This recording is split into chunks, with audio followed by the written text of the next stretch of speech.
ప్రొద్దుటూరులో రాజకీయాల్లో శాశ్వతంగా ప్రజల చేత రాజకీయ సమాధి కట్టబడినటువంటి రాచమల్లు శివప్రసాద్ రెడ్డి గారు, మాజీ ఎమ్మెల్యే ప్రొద్దుటూరు, వైఎస్ఆర్ కాంగ్రెస్ పార్టీ. ఆయన గత 2 రోజుల నుంచి ఒకటేమైనా వీడియోలు పెట్టడము, మిథున్ రెడ్డి అరెస్టు గురించి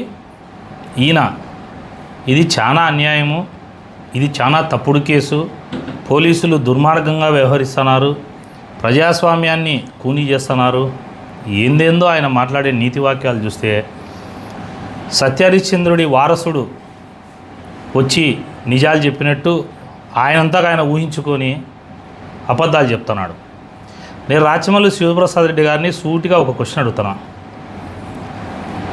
నా ఇంటి మీదకి మనుషులు పంపించినావు, నీ కౌన్సిలర్లని,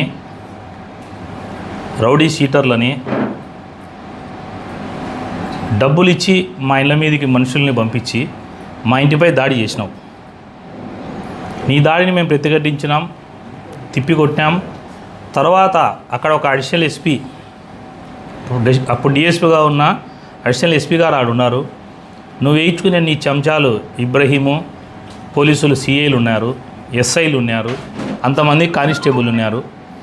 నా మీద 307 కేసు పెట్టించి జైలుకు నన్ను పంపించేంత వరకు రాత్రి అంతా నిద్రపోకుండా ఇబ్రహీం ఫోన్ల మీద ఫోన్లు చేసి నన్ను అరెస్టు చేసేంత వరకు నిద్రపోలేదే నువ్వా ప్రజాస్వామ్యం గురించి మాట్లాడుతున్నావు?